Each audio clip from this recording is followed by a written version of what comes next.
Shoots and ladders. Welcome, everyone. This is actually a very special episode. We have an awesome guest, the freshest athlete in the game, Trey Felipe. How are you doing, bro? I'm doing wonderful, as well as I could possibly be. I'm always curious about this.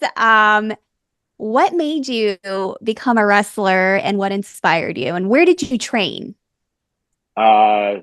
Wow, that was like a triple whammy right there. No, so what made me get into wrestling was actually when I was a kid. My father showed me a VHS tape of, I think it was 2000's Royal Rumble, whatever the one that The Rock won, where he threw over the Big Show and they had a whole spat or whatever it was. Okay, yeah, that one. And ever since that day, I was hooked. But he only showed me that one VHS tape, and it was like kind of like that thing in my head that was like, I saw this one time, and I remember the Dudley Boys and Jeff Hardy and all these crazy moments in that thing, but I only saw it that one time, and it kind of stuck with me. So throughout life, and then once I figured out what Raw, Monday Night Raw was, ECW, and Friday Night SmackDown, I technically wasn't allowed to watch it because my mother didn't want me to watch violence, and I had to be asleep at that time. So I think the more people try to get me away from it was the more that drew me to it, but I didn't know how to get into it until So I went to college for football, and then I stopped playing football, and I needed a sport to get into. So one time, just one of my friends was posting online, and I saw that he was inside a wrestling ring. I was like, "What the hell? How you do that?" Because I don't know how these people showed up on my TV. They just one day, I don't know, they just keep popping up, and I'm like, "Where do you guys come from?" So then he told me about this training school. It's called East Coast Prowrestling. It's up in about 30 minutes from me. So I trained there from 2015 to now. I kind of help run the practices and stuff. So you mentioned The Rock, obviously and I remember that Royal Rumble, but obviously you mentioned a couple of other wrestlers, Dudleys and all that kind of stuff. I personally, I actually watched them all. I wasn't allowed either, which is funny, but I don't know what their problem was. Yeah, right. Yeah. And I'm a huge ECW guy myself. So like what wrestlers do you actually model after? If you had to say, hey, look, these are some of the guys that, I try to emulate in the ring. So, I mean, like inspiration wise, what got me, in the ring was definitely the Rock, and then John Cena, because I was a child at one point. So those two definitely, but then modeling like my moveset and stuff behind. I was a huge AJ Styles fan. Well, I am still an AJ Styles fan. Back when he was in TNA though, like the Phenomenal One, all that stuff, like that, the crazy acrobatics and stuff that he does. That's what I modeled that after. Shawn Michaels, which I see that is what part of the background here. Mm-hmm. And then RVD. So between all three of those, I've modeled a lot of my different movesets behind.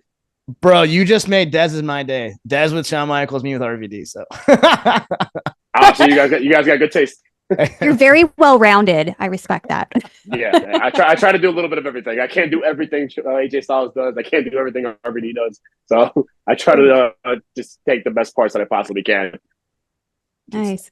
Now I know you mentioned football. Did you play any other sports growing up, or was it just football? Well, as the freshest athlete in the game, it wouldn't be part of my gimmick if I didn't. I played a lot of sports. I played baseball my whole life until I want to say my junior year of high school. I would say my family kind of took the phone out of that because they kind of wanted me to go to PR and all this to go to training camps and whatnot. And I'm like, I don't even like baseball like that. And then I started doing my senior year. I just wanted to hang out with my friends and kind of go out with a bang. I ended up doing pretty well there. We went to states. I did second team all conference. I went to the state game. I did an all-star game, and then just happened to be picked up for a D3 school called William Patterson. So I played football there, and then in the midst of it, they were like, well, you already tried football. Why don't you do amateur wrestling? And then I did amateur wrestling. So I did that. I had the most pins on the team. But there was tournaments and stuff that we had to be in the same building for 14 hours. And I was like, yeah, I'm not cut off. So I stopped playing. I stopped doing amateur wrestling. Wow. I kind of stuck to baseball, football throughout my entire life. Okay. Gotcha. All right. Well, so now to follow up on that, obviously you mentioned those three sports. So how would you say some of those, playing some of those sports? I mean, I actually did a little bit of wrestling and football myself. How would you say that translates to your skill sets in the ring? What skills kind of just translate as far as whether it's leverage or just learning, being a technical wrestler? Did anything kind of translate for you? Well, there are some things that I had to unlearn that kind of hindered me a little bit. Just in amateur wrestling, I'm sure you've heard it. Lower man wins. that's not how wrestling really works. You're always trying to look bigger. You're trying to be be on top. And then also in football, you have to always come down from under. So those kind of were like the things I had to like unlearn. So that's the negative part of it. But the positive part of it is like I learned my work ethic, my my patience, just like being a team player, because as much as wrestling is, you have single stars and all that kind of stuff, wrestling is a team player. It's a team thing, because you have the announcers, you have the referees, you have your opponent, you have the promoter, you have to make everyone happy, and everyone's working together to make the best show you possibly can. So, and then like just like my workouts and then my athleticism kind of came from a mixture of each and every one of those sports, because I'm very agile, but then I was also like 250 when I was doing football. Wow. Dropped down to heavyweight for amateur wrestling, so I was 220, and then jumped up even more to like 260 for football. I guess like the jumping of the weights and stuff, and then being able to move at that weight kind of made me more agile when I dropped down to the weight that I'm at now. So now it lets me fly around the ring everywhere and do everything. So it kind of helped me out in a lot of different ways. And all my workouts are all so like my cardio is always peak. My strength is, I'm deceivingly strong, and so it all works out. And I took something from each and every single one of those things, and it goes into my gear and stuff, because the gimmick.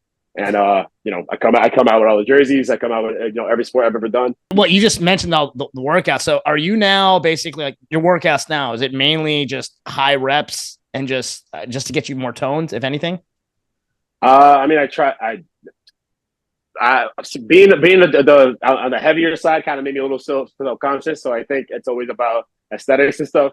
But I do try to work in the fact that, if I'm going to be picking people up, I got to be strong.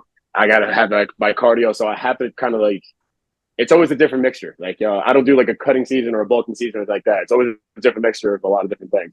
Like, I usually go to the gym and do weightlifting, but then like this whole week, all I'm doing is running and doing sprints and high intensity, and my shows coming up. So I have to like kind of get back into the groove, especially after summer.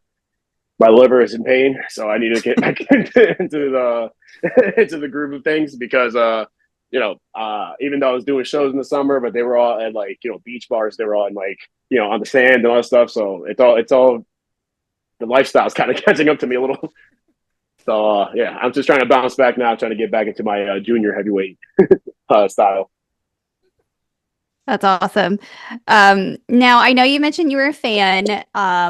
Sounds like a lifelong fan. Have there been any really cool shows or events that you've gone to as a fan?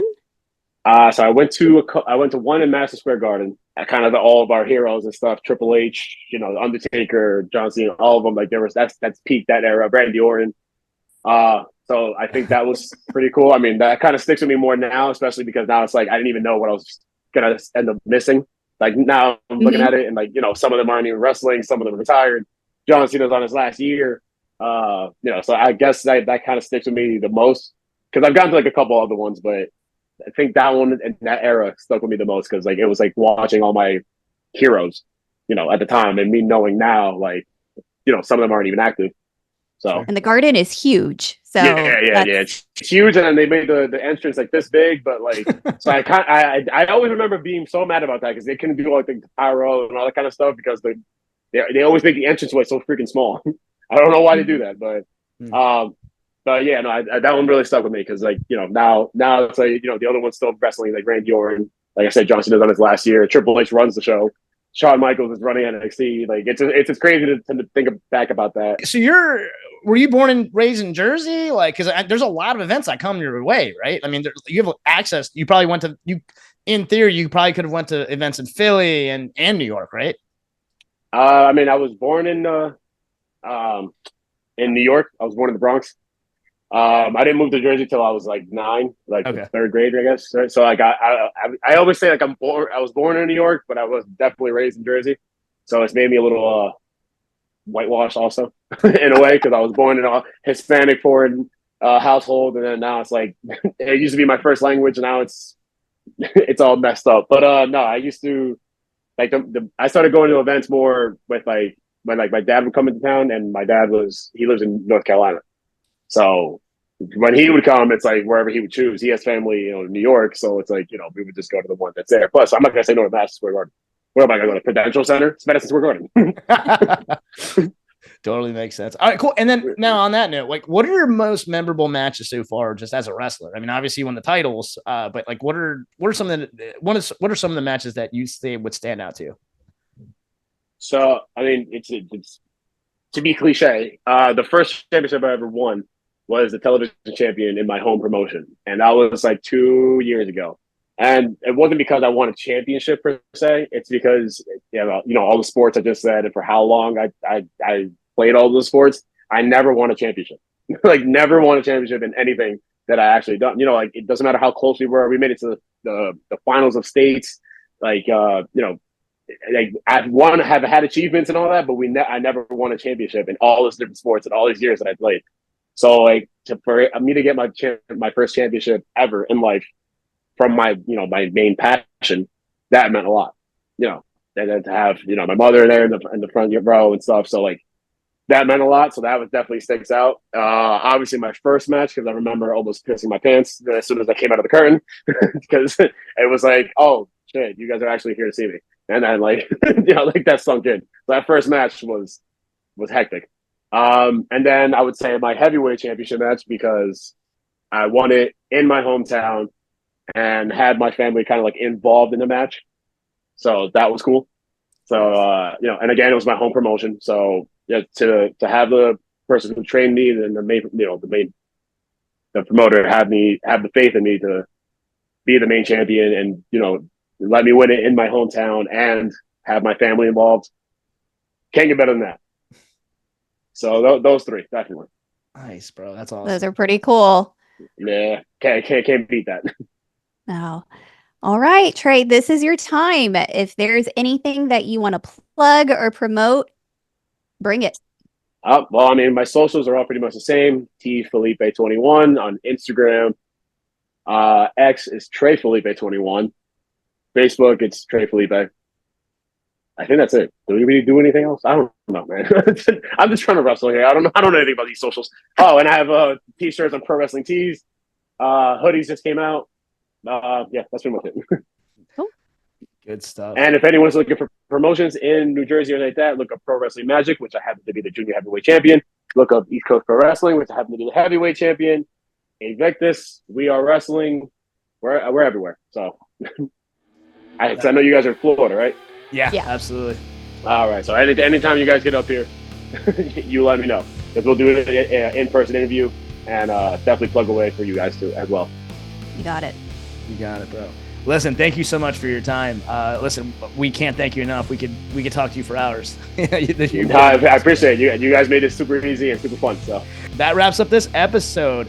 Please like, share, and subscribe on YouTube and Spotify. Please chime in if you have any particular questions. Feel free to DM any of us, Trey included, and we would be more than happy to kind of get back to you. Until next time, have a great night. Hi, friends.